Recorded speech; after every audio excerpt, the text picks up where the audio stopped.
Hola, buenos días compañeros.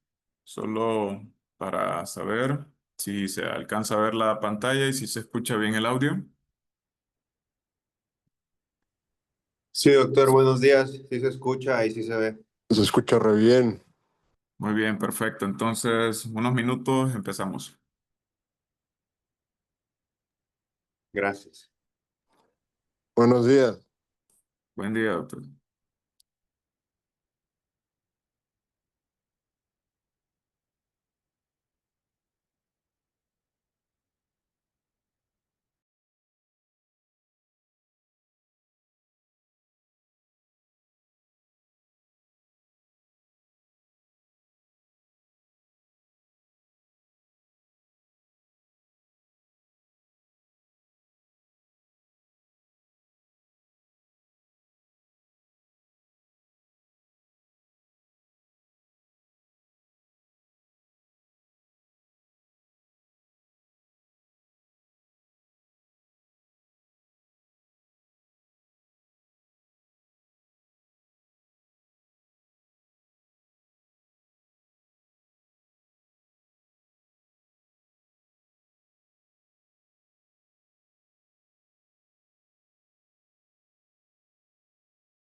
Muy bien, buenos días. Vamos a dar inicio a la clase hoy. Será solamente una clase por motivos de la dinámica en Zoom. Prefiero siempre hacerlo de manera presencial, pero para no atrasarnos, esta vez solamente será una clase.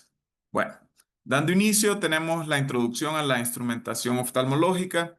Esta es primordial para que todos tengamos en cuenta qué herramientas podemos utilizar al momento de trabajar. Vamos a seguir. Entonces, acá pueden observar los diferentes temas que vamos a tratar. Básicamente vamos a ir abordando uno a uno y dando las ventajas, desventajas y algunos tips de cada uno de ellos. Es de manera general, ya más adelante pues pueda que veamos esto en alguna otra clase, entonces no vamos a meternos tan a fondo. Vamos a iniciar entonces con el oftalmoscopio indirecto. Este pues nos va a dar la ventaja de que es fácil de transportar, es algo pequeño, este se puede utilizar en dinámicas de campañas, su costo es económico, se puede utilizar en pacientes que están tanto encamados en sillas de ruedas y pues que se dificulta el acceso a las clínicas o alguna otra circunstancia en específico. ¿Tiene sus desafíos? Claro que sí. Son estructuras pequeñas las que vamos a observar, como el nervio óptico, que mide alrededor de 1,5 vasos principales. Y este pues tiene la desventaja que hay que acercarnos mucho al paciente para poder tener una visualización. Además de que puede llegar a ser algo invasivo para el paciente, la luz directa afecta al paciente, ¿no? Le molesta y puede llegar a ser algo incómodo. El reflejo corneal y la retrodispersión de la luz de la córnea, el cristalino, también dificultan la evaluación. Em, Aquí podemos observar diferentes tipos. Creo que este todos lo han observado, en algún momento lo llegaron a tener. Es pequeño, es fácil de transportar. La mayoría viene acompañado con el otoscopio. Y pues aquí hay uno un poco más avanzado que este nos da la ventaja de poder tener ya específicamente nuestra distancia de trabajo en el paciente. Es decir, en un lado vamos a ver si... En un lado va en contacto con el paciente y, perdón, en un lado va en contacto con el paciente, en el otro lado está en contacto con nosotros. Entonces ya nos da la distancia específica de qué tanto nos tenemos que acercar. Además de que pueden en algunos casos tener un poquito más de campo.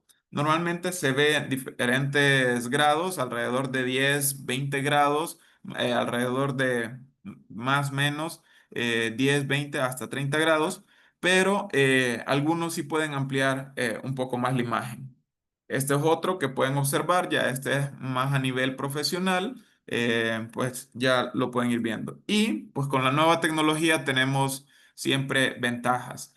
Ya lo podemos tener de manera digital, donde podemos tener registro fotográfico y tener una forma de comprobar o demostrar al paciente que es lo que estamos viendo, debido a que en los anteriores nosotros solamente vamos a poder ser los que observan, pero el paciente no puede darse cuenta de qué es lo que realmente tiene o no le podemos brindar una imagen, sino que es pura explicación nuestra. Entonces, su mecanismo dirige los rayos de luz coaxialmente para iluminación y observación. La córnea cristalina del paciente crea la imagen en su retina. El disco del lente del oftalmoscopio compensa los errores refractivos y la acomodación del médico y el paciente. Y pues como les había dicho, en promedio es de alrededor de 10 grados. Y aquí es cómo se observaría o cómo nosotros tendríamos que analizar a un paciente. Nuevamente, las desventajas, pues es el acercamiento al paciente, tiene que ser muy, muy cerca, pues casi en contacto directo. Y pues que nosotros tenemos que tener ya la costumbre o tenemos que tener nuestra curva de aprendizaje ya con este, debido pues que el campo visual es corto. Entonces, para tener una completa evaluación es algo tedioso. Luego tenemos el oftalmoscopio indirecto, que este va a ser todo lo contrario, este sí nos va a dar un campo mucho más grande. Entonces, sus ventajas es una de ellas, abarca una gran extensión de la retina en una sola mirada y podemos ir haciendo ciertos movimientos que nos puedan permitir alcanzar hasta la retina periférica. No sé si tuvieron la oportunidad, el día de ayer les envié un video de cómo se puede analizar a un paciente de manera integral para poder encontrar todas las áreas de la retina. Recordando que esto lo podemos hacer en dos formas, tanto que el paciente esté sentado como que el paciente esté acostado. ¿Qué ventajas nos va a dar esto? El movimiento o la dinámica.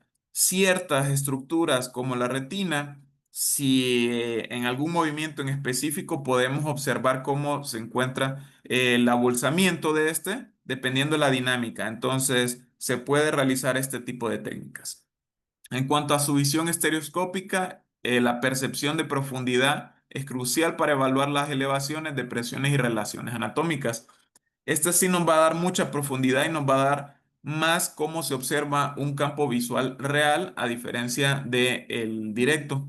Nos va a dar un alto contraste, detalles sutiles con mayor claridad y las consideraciones. El paciente sí o sí tiene que estar dilatado. Nos va a dar esa ventaja al estar dilatado, poder todavía tener más campo. En cuanto al instrumental, pues sí es más grande, es pesado, es más costoso que el oftalmoscopio directo. Hay varias versiones, la pueden encontrar de manera con conexión directa o de carga. Y pues también hasta cierto punto es un equipo muy noble, lo podemos utilizar también en campañas, en pacientes encamados, que tengan silla de ruedas o en cualquier otra situación. Una ventaja más es que esto de acá va a ser fundamental en todos nuestros hallazgos o en estas consultas de retina porque nos dan eh, más detalles finos, ¿no? La desventaja es su brillo lumínico. Al paciente sí puede ser muy molesto el estarlo trabajando de una forma con una luz de manera tan fuerte que tiene que tener un grado de tolerancia, ¿no? Entonces hay que explicarle al paciente qué vamos a hacer antes de empezar para que el tiempo que vayamos a utilizar sea el más apropiado. Además de esto, si observan acá, tenemos las dos herramientas, ¿no? El indirecto, el oftalmoscopio indirecto, y tenemos nuestra lupa, ¿no? En este caso, o podemos hacer un reemplazo y en lugar del oftalmoscopio indirecto, podemos utilizar nuestro celular. Han observado que en algunos casos, con un celular normal, colocamos la opción de video, colocamos la opción de luz y nuestra lupa aumentamos, dependiendo de nuestro celular y nuestra lupa, a una distancia de más o menos 1.8, 2.2 y empezamos a hacer las mismas maniobras que el oftalmoscopio indirecto.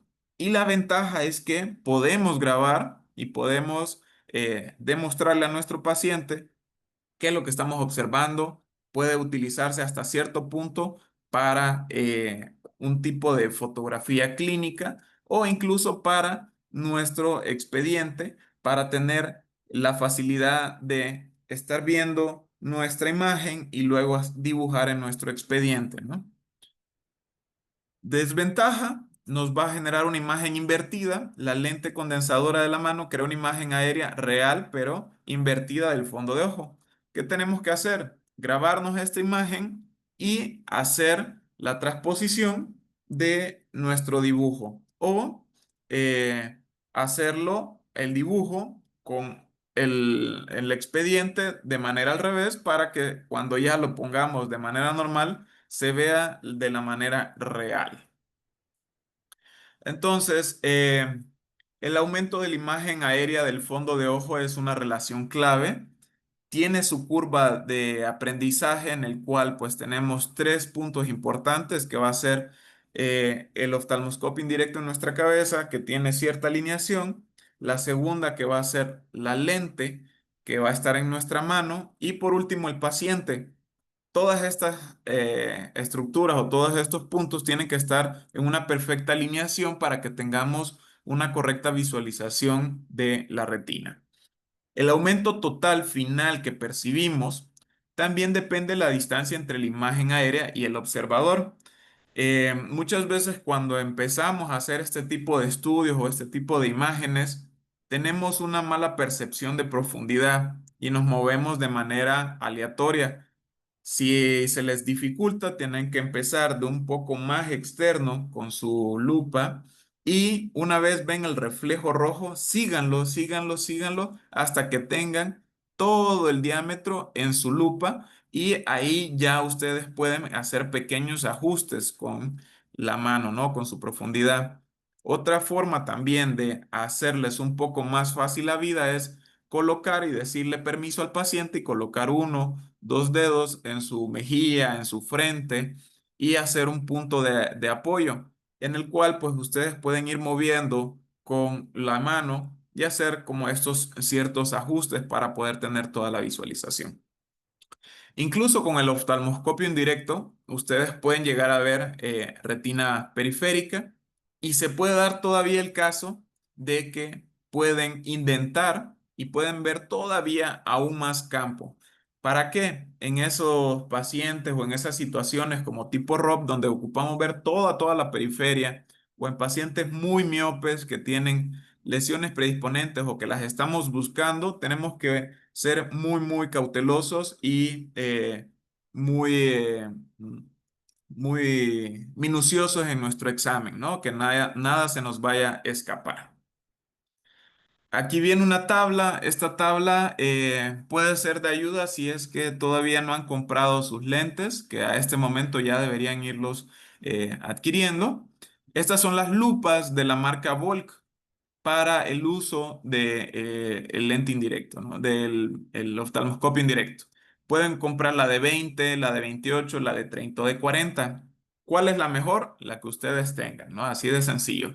Pero si ustedes me preguntan directamente, la de 20 nos genera un muy buen campo. Tiene esta ventaja, es un examen general de fondo de ojo. Tiene un excelente balance entre campo y aumento.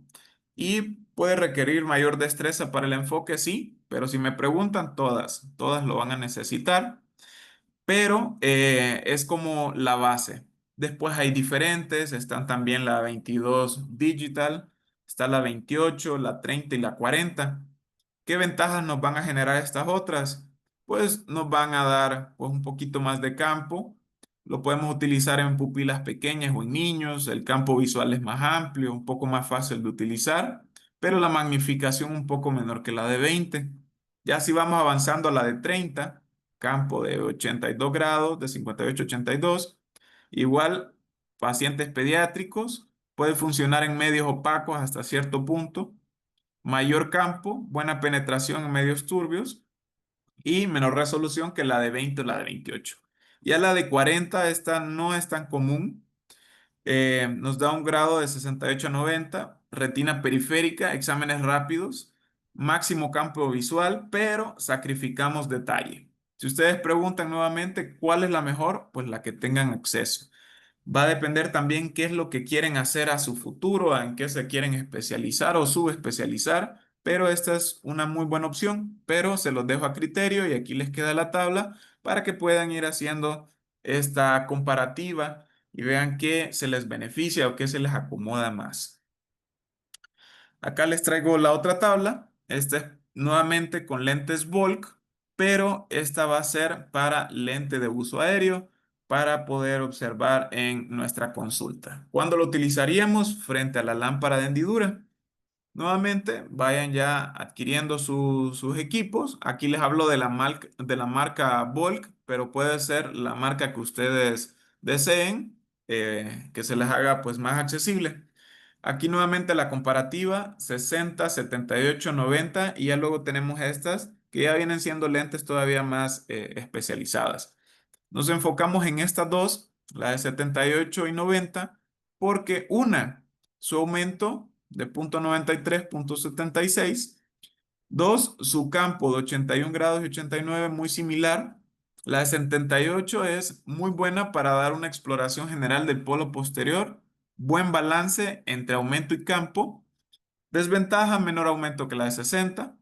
La de 90, una exploración rápida, funciona muy bien con aquellos pacientes que tienen una midriasis pobre o incluso con pupilas que no se han dilatado, nos puede ayudar.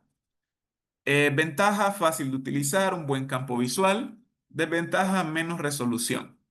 Si van a comprar, compren una o la otra, pues si tienen el acceso, compren las dos. Pero en lugar de comprar estas dos, yo les diría que compren una de estas y una de 20 o una de 22 para que tengan todavía más herramientas en su arsenal.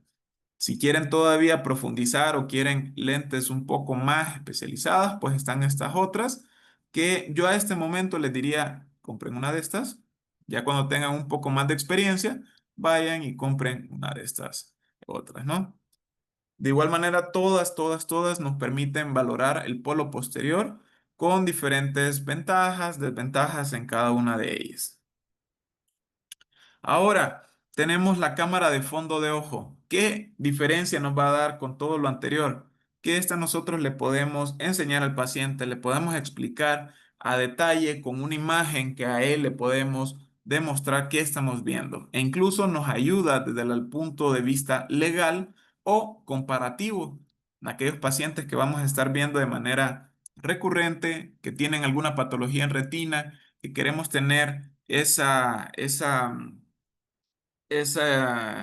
registro hace mucha información, ¿no? Con el pasar del tiempo en nuestro cerebro se nos va a ir olvidando o en nuestro registro por escrito se nos puede pasar muchas cosas. Mientras si tenemos una fotografía clínica, esta siempre va a quedar. Entonces, si la tienen, utilícenla. En la mayoría de los lugares lo tienen, ya sea en GAU, Santa Mónica o en San Javier y pues está a su disposición. Tratan de utilizarlas, verán que a veces cuando no tenemos aquella experiencia clínica con nuestras lupas, ya sea con el directo o el indirecto, o en pacientes muy especiales como algún tipo de síndrome, pacientes pediátricos en los cuales la exploración va a ser muy difícil, esto nos va a ser de gran ayuda. Este va a tener un sistema de iluminación, como la cámara de Zeiss. Utiliza dos fuentes de luz, una lámpara incandescente para la observación y una lámpara de flash para la fotografía.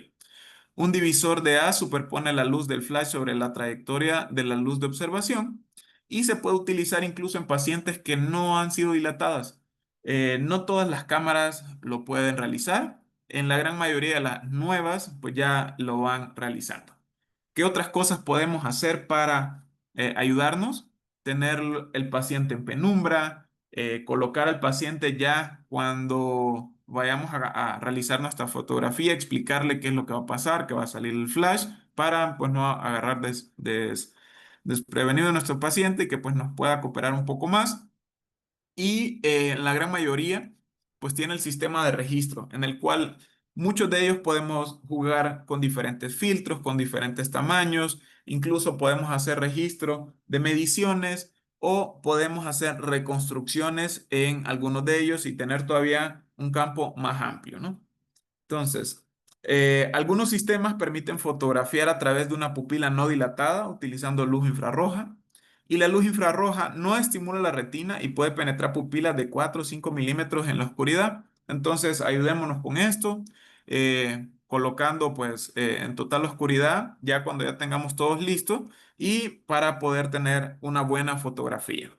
Recordando pues que tiene su técnica, hay que colocar bien al paciente tanto en la mentonera como en la frente para que esté alineado, que esté con una correcta apertura ocular y que esté alineado todo, ¿no? En la gran mayoría pueden observar que van a tener unos puntos blanquecinos a nivel de las 3 y las 9 y estos se tienen que aclarar a que estén completamente sin una difuminación para que podamos tener una buena fotografía.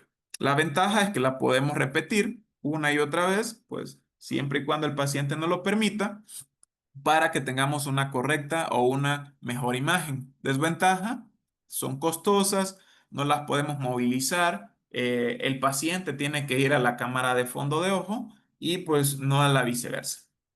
Hay una opción más. Están las cámaras de fondo de ojo, que son portátiles, que por justo su nombre. Esta nos puede ayudar también en formatos de campaña, pacientes encamados, pacientes hospitalizados, y nos puede ayudar en este tipo de cosas, ¿no? La desventaja es que el campo es más reducido y la definición no es tan alta. No podemos jugar con tantos filtros como esta otra, ¿no? Nuevamente, ventajas, imágenes en color verdadero. Desventajas son máquinas con costos elevados y mantenimiento. Pueden llegar a tener una alta resolución. Desventaja requiere una buena cooperación del paciente. Perdón, campo amplio de hasta 200 grados sin distorsión. En cuanto a la desventaja, limitada en medios opacos. Ya si el paciente tiene una catarata muy densa, la córnea tiene alguna alteración que no nos permita, o propiamente en retina se presenta un hemovitrio o algo, alguna opacidad de medio, pues nos va a limitar. La multimodalidad, algunas ofrecen autofluorescencia, angiografías, entre otras cosas. Desventaja, el tamaño es considerablemente grande, abarca un espacio físico considerable. Ventajas, no contacto y muchas veces sin midriasis. Y las desventajas, la curva de aprendizaje técnica inicial, que realmente acá es corta, no tiene tanta curva. Realmente una vez que se le explica cómo utilizar esto es fácil, fácil. La mayoría son amigables y muy intuitivas. En cuanto a la reducción de reflejos, el sistema de iluminación y el sistema de observación no intersectan la córnea en la misma zona. Porque, ¿qué pasaría si el rayo de luz fuera completamente en la misma orientación? Tendríamos ese reflejo y pues no tendríamos una buena imagen. Las cámaras como la de Zeiss logran esto con un espejo perforado y un círculo de luz se refleja a través de la periferia de la pupila del paciente para iluminar dicho fondo. Mientras tanto, la observación del fondo de ojo se realiza a través del agujero central del espejo y así se evitan estos reflejos directos. Vamos a avanzar. En cuanto a la cámara de fondo de ojo, pues tenemos el campo amplio. En algunas cámaras podemos llegar entre 180 grados hasta 200 grados de la retina. Sin embargo, los rayos de la luz de la periferia de la retina salen de la pupila con un ángulo muy agudo. Para recoger estos rayos se necesita un lente muy cerca de la pupila o un lente de gran diámetro. Lo otro a considerar es que entre más periférico, esta imagen se va a ir distorsionando. Afortunadamente, la mayoría de las cámaras de fondo de ojo nuevas tienen algún software que nos ayuda y nos permite a contrarrestar estas alteraciones o esta distorsión de imagen. En cuanto a las estrategias de campo extendido, la forma más efectiva de captar rayos de luz de la retina periférica es acercar la lente frontal a la pupila del paciente. Este pues sí es un contacto casi directo y pues puede ser un poco invasivo al paciente, pero nos ayuda a tener este campo extendido. Y en algunos casos podemos hacer incluso reconstrucciones, diferentes fotografías y al final este software nosotros lo podemos utilizar para hacer una reconstrucción y poder tener todavía mayor campo. Aquí, como pueden observar, pueden ver el polo posterior, pero pueden ver un poco más de amplitud. Entonces, nos genera la facilidad de tener algo legal, de tener algo que está durante el pasar del tiempo, donde nosotros podemos hacer una comparativa antes, después, ya sea de un tratamiento, llámese láser, llámese seguimiento de glaucoma, llámese cirugía de retina, entre otras cosas. Y pues cuando tenemos fotografías fuera del eje y la corrección óptica, normalmente las iniciales, las primeras cámaras de fondo de ojo tenían solamente un alcance de alrededor de 10, 20 a 30 grados centrales. Ya fuera de este campo quedábamos cortos. Sin embargo, en las nuevas, pues como acabamos de presentar, pues tenemos todavía mucho más campo.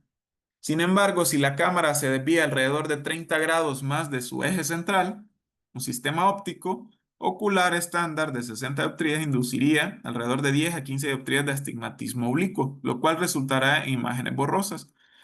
El software que tiene la mayoría de las equipos nos va a ayudar a compensar esa parte. Las cámaras de fondo de ojo bien diseñadas están preparadas para que la fotografía fuera del eje incluya una amplia gama de correcciones cilíndricas que nos permiten visualizar las zonas periféricas con mayor nitidez. Por eso podemos llegar a encontrar imágenes como esta, en la cual podemos observar toda la periferia y todavía no tenemos ese grado de distorsión. Siguiendo acá, en las imágenes de campo amplio de fondo, tenemos esta ventaja, ¿no? La velocidad de extensión es rápido. Una vez que ya tenemos la experiencia de cómo hacer esto, es fácil, colocamos al paciente y podemos tomar fotografías que pueden abarcar hasta 200 grados en aproximadamente 0,5 segundos. Entonces, sí es algo fácil. ¿Qué otra cosa nos permite?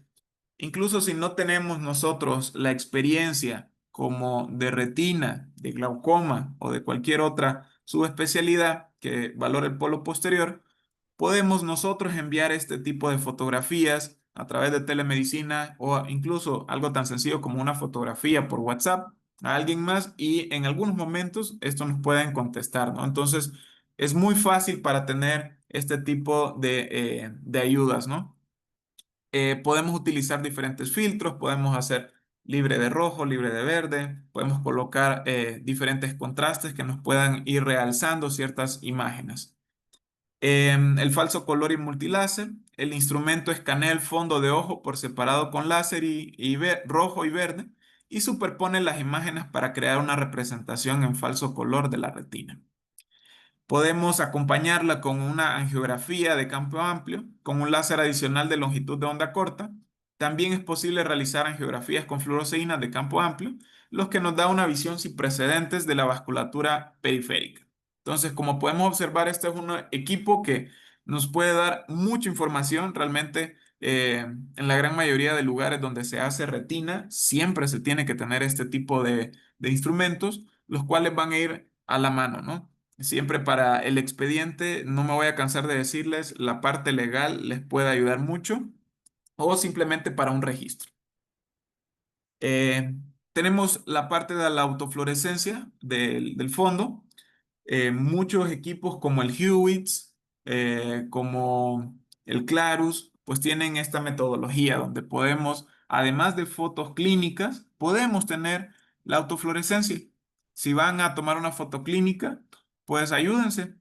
Utilicen también la autofluorescencia. Les puede arrojar todavía más información para sus diagnósticos. Entonces, a veces cosas que a lo que se observaría en una foto clínica no se aprecian tanto, y una vez ustedes empiezan a usar filtros o la autofluorescencia, se puede observar todavía más. Entonces, ¿cómo va a ser su mecanismo? Los fluoruros naturales, a diferencia de la fluorangiografía, la autofluorescencia capta la luz emitida por fluoróforos naturales presentes en el ojo. El principal va a ser la lipofusina, que se acumula en el epitelio pigmentario, la retina.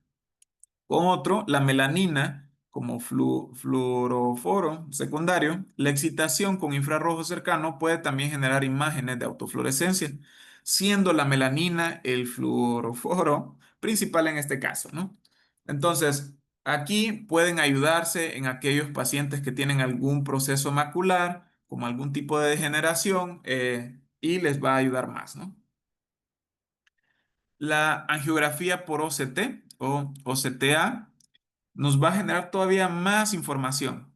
Este ya lo tenemos pues en las dos sucursales grandes, bueno, realmente en las tres, en San Javier, en Santa Mónica y pues también el Hewitts, no sé si lo saben, ahí en Gao, también tiene esta funcionalidad. La desventaja es que es un poco más lento que los otros estudios como el OCT, pero cuando les digo un poco más lento estoy hablando de 1 a 2 segundos.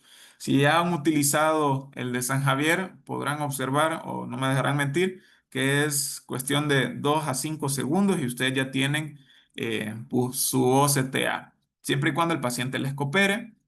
La ventaja es que tiene Light Tracker, entonces aún si el paciente se mueve, ya una vez ustedes lo reacomodan nuevamente, les hace todo su estudio. ¿Cómo va a funcionar o cuál va a ser su principio? Los píxeles cuya retrodispersión de coherencia varía en fotogramas sucesivos se resaltan y estas variaciones se presumen que se deben al movimiento de partículas que dispersan a la luz. En sí, los glóbulos rojos dentro de los vasos sanguíneos. Entonces, básicamente, como los glóbulos rojos es lo único que se va a estar moviendo, perdón, esto es lo que va a captar y es lo que va a hacer la diferencia. Como el resto realmente no debería haber ningún movimiento, esto es lo que está captando, ¿no? Ese movimiento de los vasos sanguíneos, ¿no?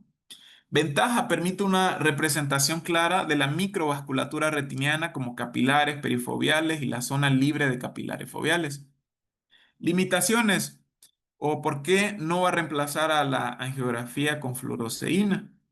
En ciertas situaciones, como la delimitación de aneurismas retinianos, evaluación del edema macular quistoideo, donde el componente de fuga y la acumulación es crucial. Entonces, aquí les traigo unas imágenes de cómo se observa un OCTA. Entonces, en esta zona van a ver los diferentes mapas que les arroja. Ustedes los pueden hacer grandes o los pueden hacer pequeños a su gusto en las plataformas, ¿no?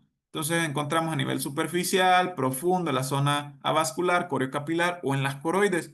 Entonces ustedes pueden ir haciendo los diferentes cortes, como pueden observar acá, y vamos a tener todos estos, ¿no? Tanto estos cortes como a su vez podemos hacer encima de estos un OCT normal y podemos tener estas dos relaciones y podemos todavía generar más información. ¿Cuándo vamos a utilizar estos? En aquellas membranas neovasculares, incluso ocultas, que pues las estamos sospechando, no las observamos así tan fácilmente y el OCTA nos va a generar esta visualización. Ahora, la parte más importante de esta charla, la biomicroscopía con lámpara de hendidura. Este va a ser nuestro herramienta de trabajo indispensable. Es la que nos va a generar la gran mayoría de nuestros diagnósticos, recordando pues que el diagnóstico se nos va a dar principalmente por la clínica. Nuestro paciente nos da la información a través del interrogatorio y a través de la lámpara de hendidura nosotros terminamos de confirmar nuestro diagnóstico. ¿Qué ventajas nos genera? A través de lámparas de hendidura y las lentes auxiliares o algún otro dispositivo nos va a permitir obtener vistas únicas, altamente magnificadas en cada parte del ojo. Si tenemos la facilidad como esta, podemos tomar fotografías y tenerlas en nuestro registro digital o ya pues se han observado que hay unas herramientas o unos dispositivos que se colocan encima de los binoculares y colocan su teléfono, su celular y pueden tomar fotografías. O si no tienen nada de eso, tan sencillo como acercar su celular a uno de los binoculares y pues pueden tomar una fotografía, se la pueden enseñar al paciente o ustedes la pueden tener ya guardada. ¿Qué otra ventaja? Pues realización de mediciones cuantitativas. En la parte superior, pues pueden observar acá, pueden tener esta herramienta que nos va a ayudar a abrir y cerrar nuestro diámetro y podemos tener así mediciones. tanto vertical como horizontal o incluso de manera oblicua, podemos tener mediciones. Podemos tomar PIO siempre y cuando tengamos un Goldman, tamaños pupilares, profundidades de cámaras anteriores, entre otras cosas. A través de todas estas iluminaciones podemos observar N cantidad de estructuras que se encuentran. La clave aquí es poder observar lo que está ahí. Por eso les mandé las imágenes desde el día de ayer para que ya se fueran empapando un poco de cómo van a ser los movimientos, cómo tiene que ser su exploración ante un paciente y qué es lo que van a observar en cada uno de ellos, en los diferentes cortes y en las diferentes angulaciones. La gran mayoría pues de nosotros nos colocamos y de manera casi intuitiva queremos irlo de manera frontal y solo hacemos un cierto barrido y ya. Cuando hay muchas cosas que podemos utilizar. En algunos lugares, la parte de optometría tiene también un máster en lámpara de hendidura, donde ellos se les explican cómo pueden utilizar esto de maneras que pues no los usamos de manera tan frecuentemente. Podemos angular esto hacia enfrente, hacia atrás, todos los cortes en paralelepípedo, entre otras cosas que normalmente no hacemos y sí deberíamos hacer en nuestra exploración. Obviamente, cada cosa que hacemos va encaminada en un porqué. Si no tiene una causa de por qué estamos haciendo todas estas maniobras, pues básicamente es por gusto propio, pero sí tenemos que saberlas. Entonces, la clave de la lámpara de hendidura reside en su sistema de iluminación sofisticado. Las lámparas halógenas actuales ofrecen mayor luminosidad y una temperatura de color más alta. Anteriormente, pues eran lámparas xenón, luego pasaron a halógenas y hoy en día tenemos ya hasta las lámparas con luces LED que pues nos va a quitar ese calor que se genera. Entonces, estas imágenes, si no me equivoco, ayer se las mandaron para que ya las fueran revisando. Aquí es la parte técnica de todo esto, ¿no? Tanto de manera de retroiluminación directa, retroiluminación indirecta, reflexión especular.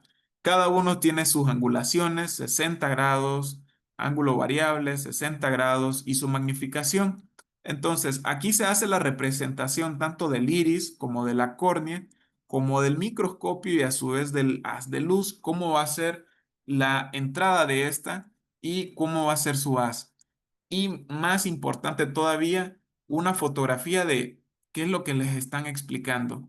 Estas imágenes que les mandé el día de ayer, sí quiero que se las graben, que las tengan muy en cuenta para que sepan qué es lo que están buscando, qué es lo que están evaluando. Si, por ejemplo, hablamos de retroiluminación directa, neovascularizaciones corneales, que si cuerpos extraños, depósitos en lentes de contacto. Entonces, si observan, tanto la retroiluminación directa como la indirecta nos puede generar estas dos. Entonces, si ustedes están haciendo ambas para buscar lo mismo, pues están haciendo de demás. No pasa nada, pero pues sí están alargando su consulta. Qué perfecto cuando ustedes puedan hacer todo esto y pueden decir, ah, mira, a nivel de tal capa de la córnea encuentro esto. ¿Cómo? Ah, mira, hice la reflexión especular. Entonces, muy importante, aprendan todo esto. Si se les va a preguntar o puede llegar a entrar en el examen, esto, ¿no? ¿Cuál es la magnificación? ¿A qué ángulo de iluminación va? ¿Y qué es lo que están evaluando, ¿no? Tanto de las anteriores como estas otras, como la difusa, la directa en paralelepípedo o la directa en sección óptica, ¿no? Nuevamente lo mismo, su magnificación, los grados o el ángulo en el cual va a entrar y qué es lo que están evaluando. Muy importante, esto acá, grábenselo, estudienlo muy bien. Ahí les mandé las fotografías para que lo tengan en cuenta. Y acá la técnica de Van Herijk, la iluminación filtrada y la iluminación tangencial. Muchas veces en modos campañas o en algunos otros momentos, por X o Y motivo, no están haciendo conioscopía y están utilizando la técnica de Van Herijk, pero sepan cómo utilizarla, a qué angulación, qué es lo que están viendo y la explicación de esta en la cual se las están dando acá abajo.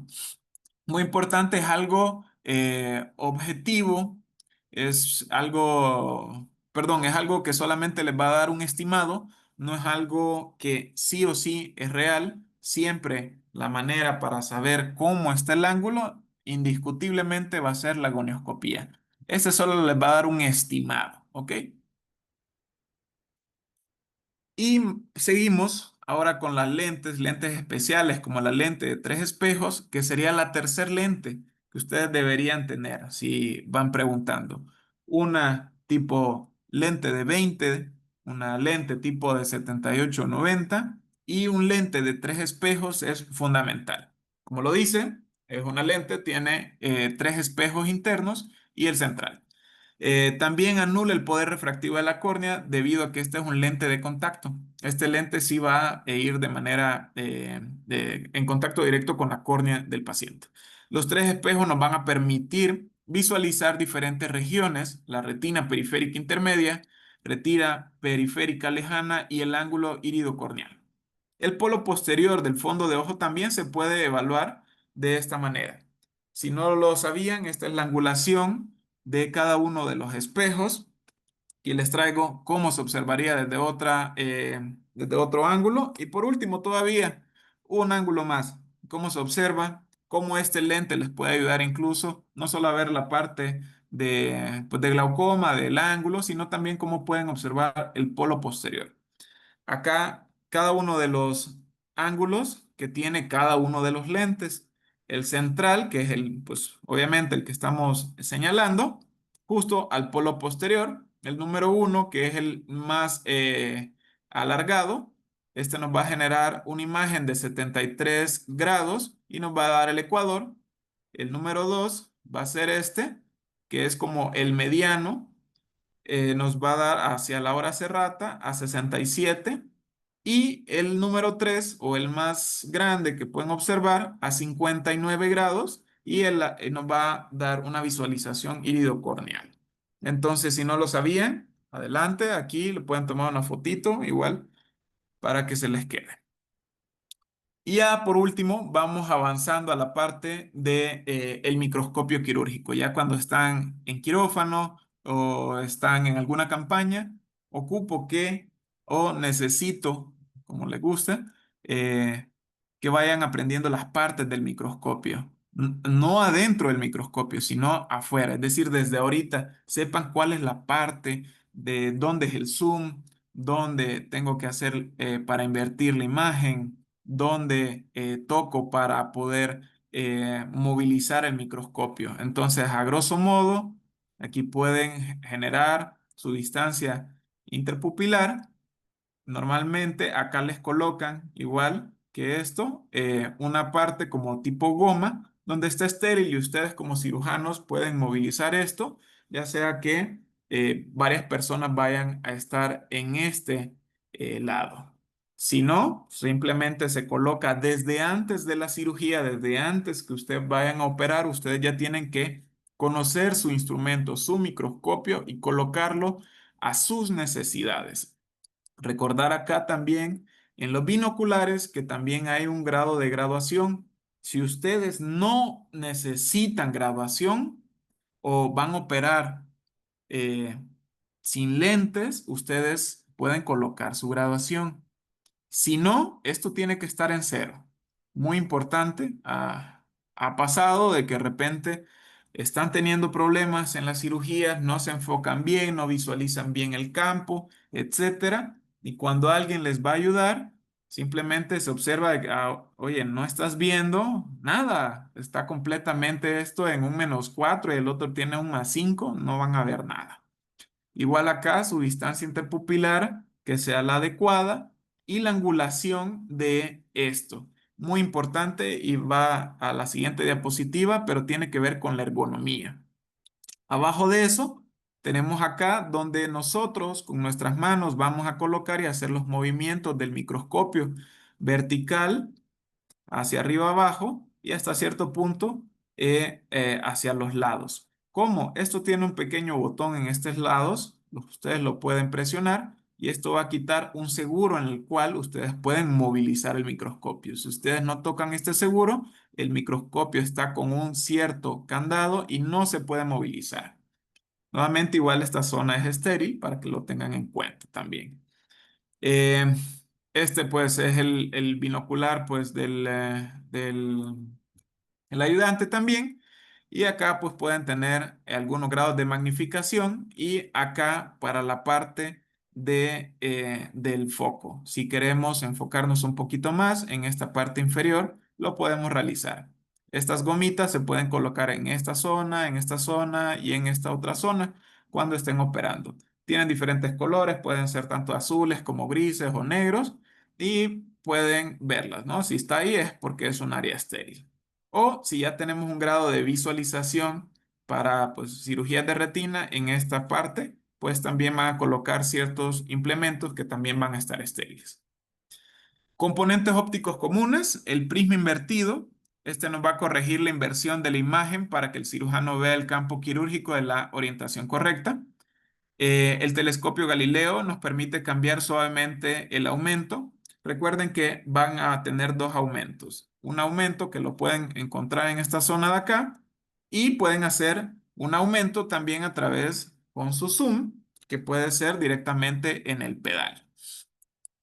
Y pues su lente objetiva, la lente más cercana al ojo del paciente, crucial para la distancia operativa, su fuente de luz para la iluminación en el campo quirúrgico. Muy importante a veces cuando nosotros observamos los pacientes en la lámpara de hendidura, nosotros podemos hacer N cantidad de cortes y podemos movilizar nuestro haz de luz, pero en el campo quirúrgico vamos a tener una sola luz que va a ser de esta manera.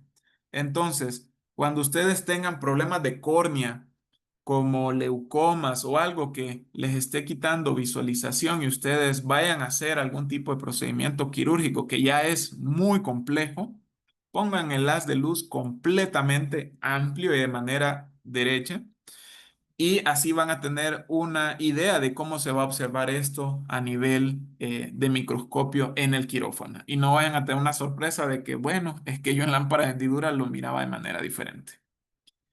Ventaja de esto, pues todos los quirófanos y todos los microscopios hoy en día pues son binoculares para tener una estereopsis.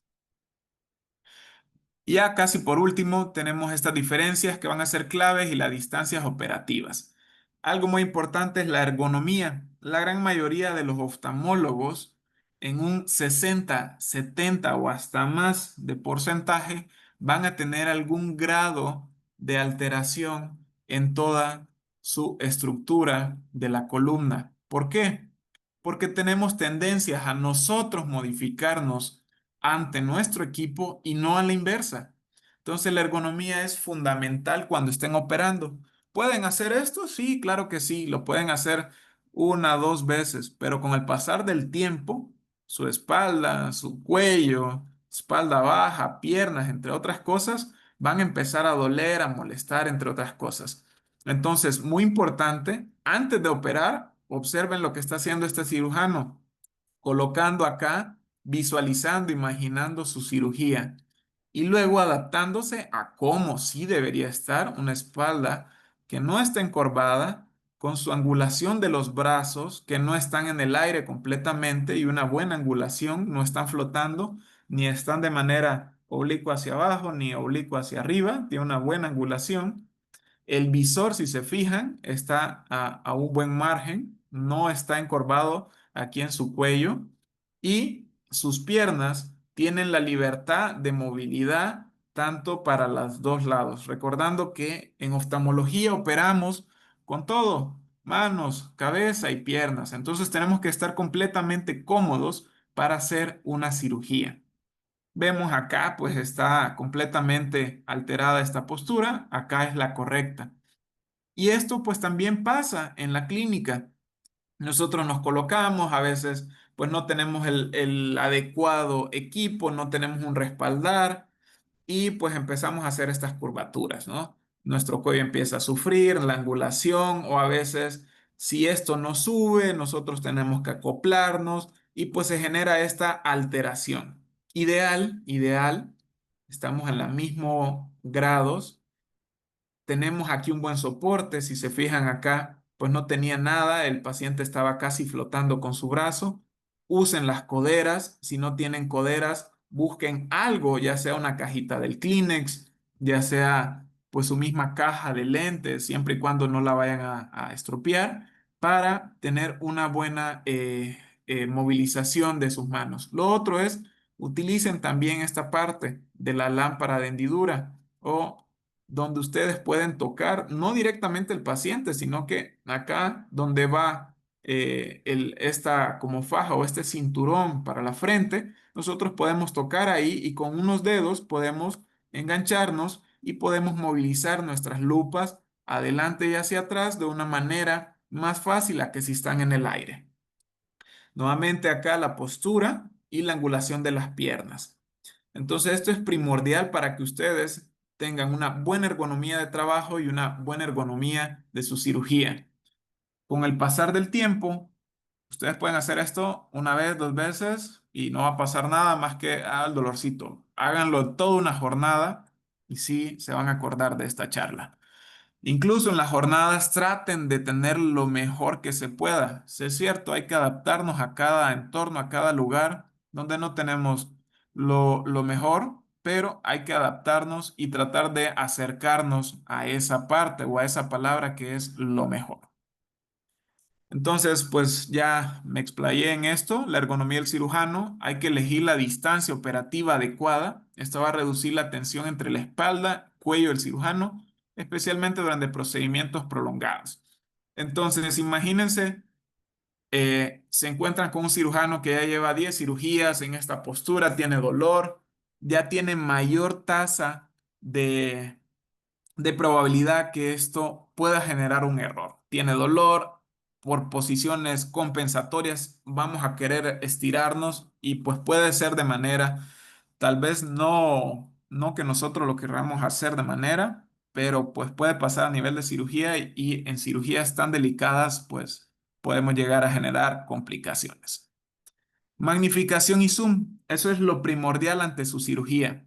La gran mayoría de los errores cuando venimos empezando a operar es no vemos.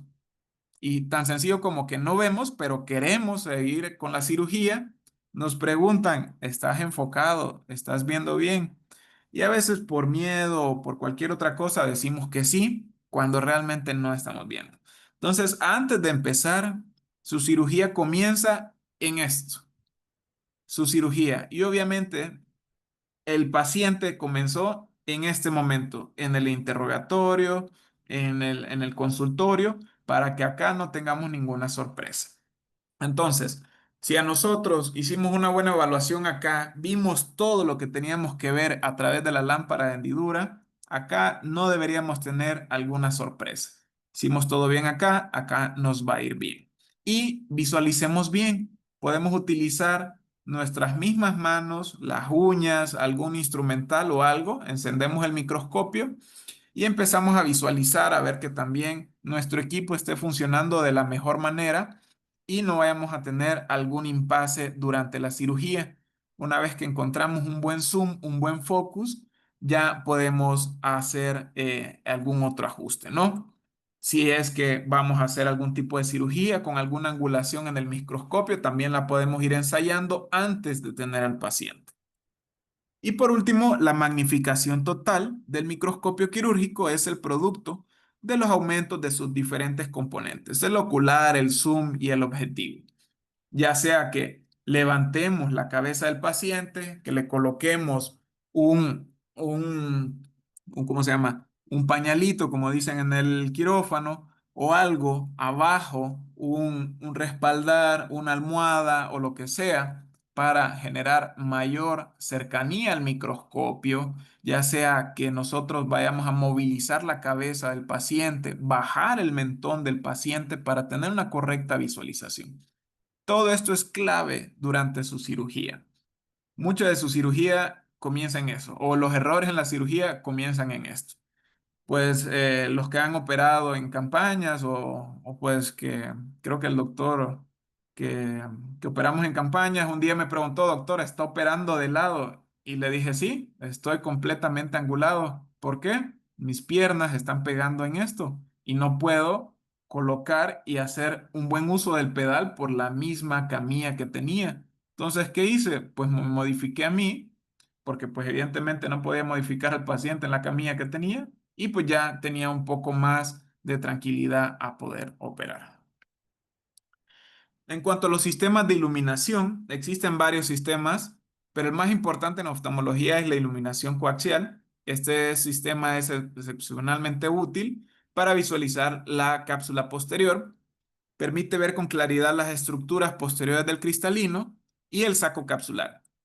Si tenemos cirugía vítrea, proporciona iluminación necesaria para trabajar en el vitrio y la retina. Ahora, muy importante, aquí les va una imagen. Veamos. Participantes, a ver quiénes están.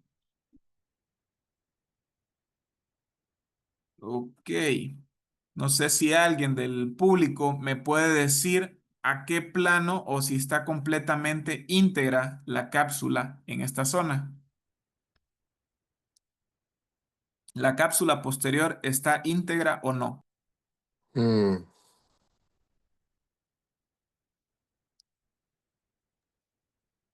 pues,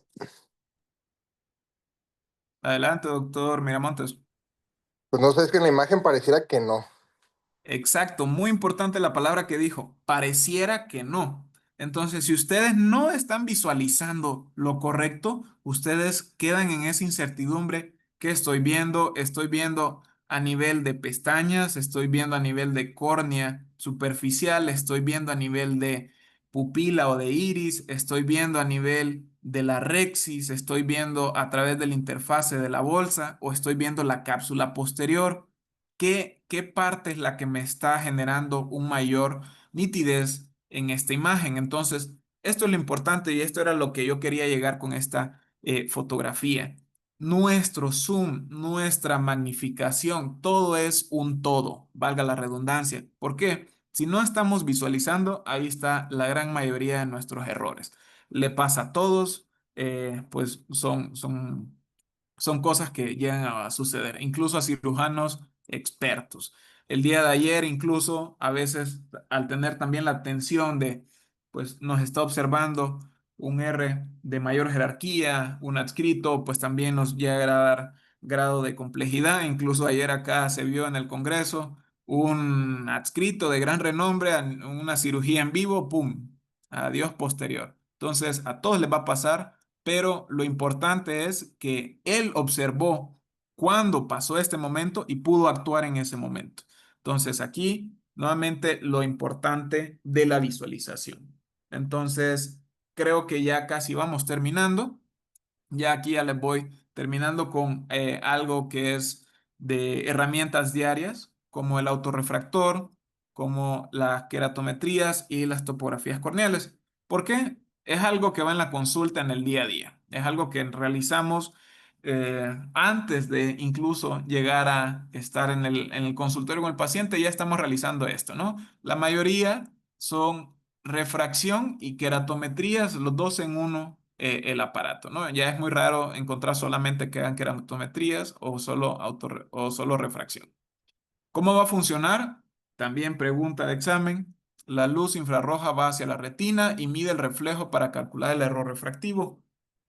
¿Qué va a medir? Pues propiamente la refracción, esfera, cilindro y eje. A diferencia de las queratometrías, este va a dar un reflejo especular de miras sobre la córnea y calcula la curvatura anterior. Y por último, tenemos la topografía corneal. Esta nos va a generar proyecciones de disco, ya sea con imágenes de plácido o escaneo, y este va a generar un mapa corneal 3D que va a medir curvaturas, elevaciones y espesores corneales. En cuanto a la cobertura, la autorrefracción nos va a generar refracción total del ojo. Las queratometrías, la zona central de la córnea, en 3 milímetros, puede ser diferentes equipos, pero pues en general es esto.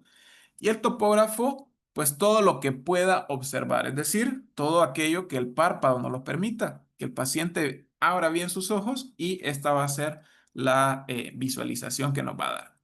Tipo de medición, las tres son objetivas, pero el topógrafo nos va a generar todavía un análisis de información mucho más amplio.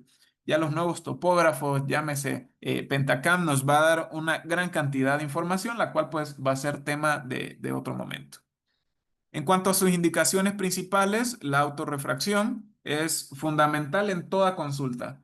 Mucho de lo que nosotros hacemos tiene que ver con errores refractivos, que si miopía, hipermetropía, el astigmatismo. ¿Por qué? El paciente no ve, tiene alguna alteración visual y tenemos que descartar si es patologías, ya sea estructurales o si es un error refractivo o cómo estos errores refractivos van a impactar ante una patología.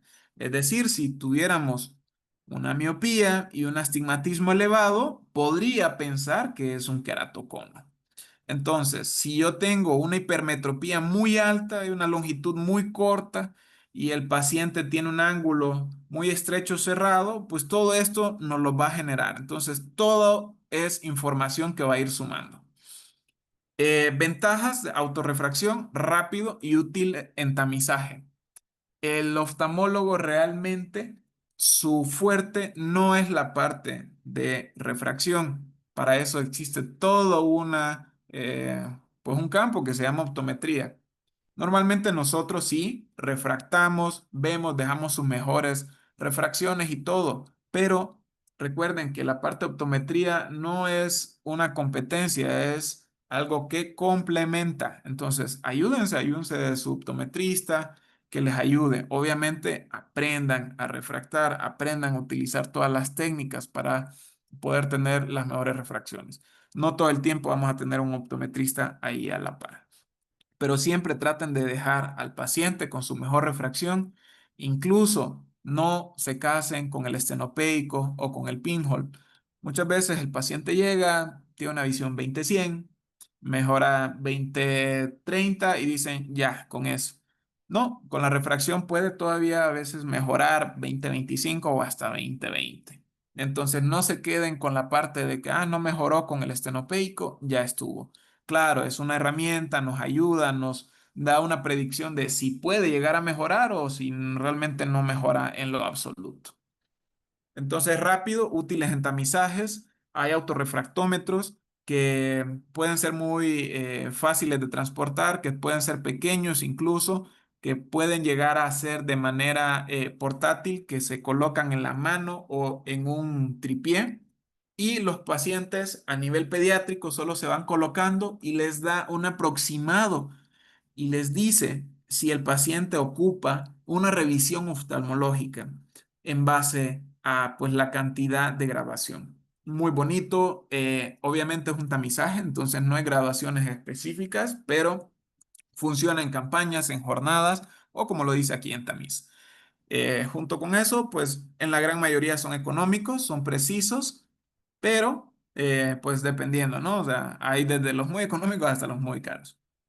Los topógrafos, desventaja, son equipos grandes, son equipos que sí ocupan un impacto en tamaño, ¿no? Y pues son una carga económica alta para tenerlo.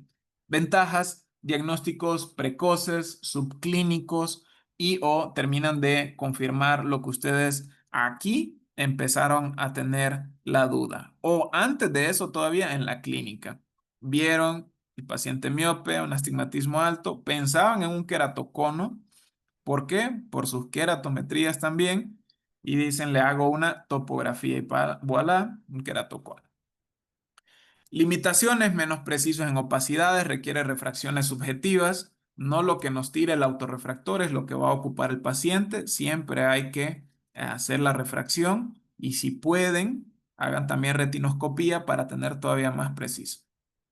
Detecta acá las queratometrías, no detecta, perdón, irregularidades complejas y puede ser afectado por patologías corneales. Topógrafo, costoso y requiere cooperación del paciente y una muy buena curva de aprendizaje para la interpretación de este estudio. Muchas veces decimos, sí, topografía, y ya una vez tenemos la topografía en nuestras manos, ¿qué es lo que estoy viendo? ¿Qué estoy buscando? Entonces, si no me equivoco, más adelante vamos a ver este tema, pero para que ya vayan dando una lectura de estos, ¿no? Creo que esto sería ya casi para finalizar.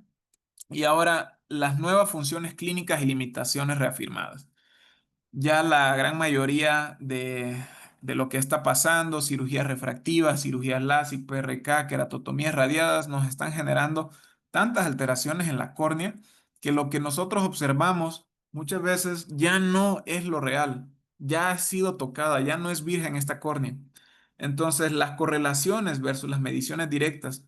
La experiencia ha demostrado que si bien la potencia corneal y las queraturas, las lecturas K están correlacionadas, el queratómetro no mide directamente la potencia corneal real en todos sus aspectos. ¿Dónde vamos a tener un gran desafío? En la cirugía refractiva.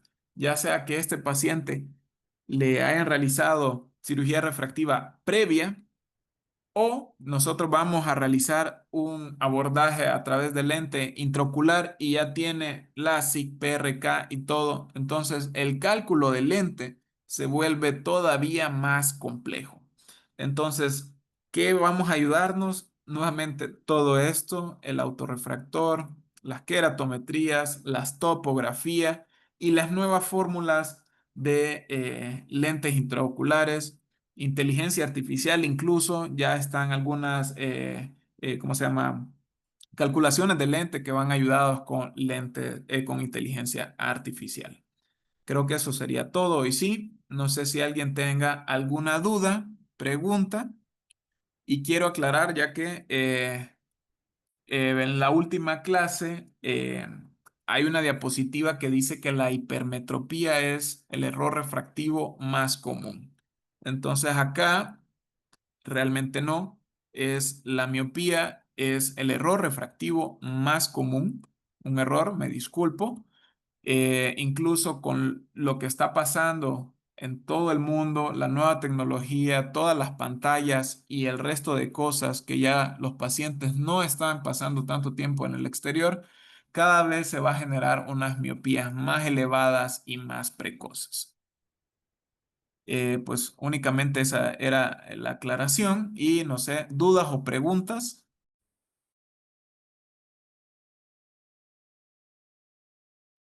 Veo que en el chat no hay.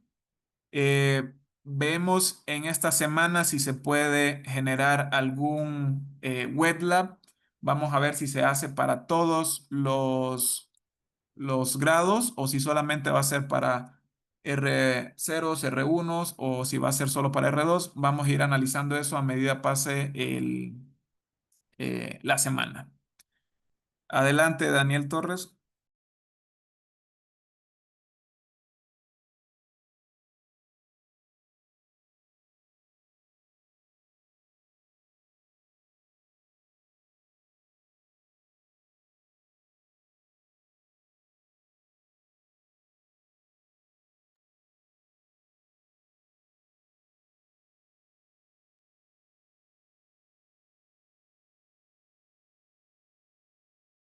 Muy buena pregunta. ¿Existe alguna configuración para el celular y tomar fotos con la lupa del lente? Eh, Específica, ¿no? Pues va a variar dependiendo de la lupa que tengan. No es lo mismo una de 20, 22, 28, como lo observaron en la tabla anterior, y el tipo de distancia que lo vamos a utilizar con nuestro brazo. Es decir, tres puntos importantes para tener acá. Uno, el paciente que pues esté visualizando. Dos, la distancia o la altura que nosotros tenemos nuestra lupa o nuestra lente de la pupila del paciente. Y tres, la distancia de nuestro brazo con nuestro celular y el flash encendido. Normalmente, por eso les comentaba, es un zoom de 1.8 a 2.2, 2.3. Va a variar, como les digo, uno de la distancia de su brazo y de la profundidad o el acercamiento de su lente hacia el paciente. Pues va a variar en eso, pero sí muy importante, traten de utilizarlo. La verdad es que ayuda mucho. Incluso en la consulta a veces lo uso con el indirecto, lo puedo utilizar con el celular y da pues esa facilidad de entrar a retina periférica y nos da más campo o incluso cuando queremos hacer una interconsulta a diferentes servicios, podemos tomar una fotografía del video que hicimos o mandar completo el video y ya eso nos va a dar más información. No sé si eso respondió la pregunta, doctor Daniel Torres.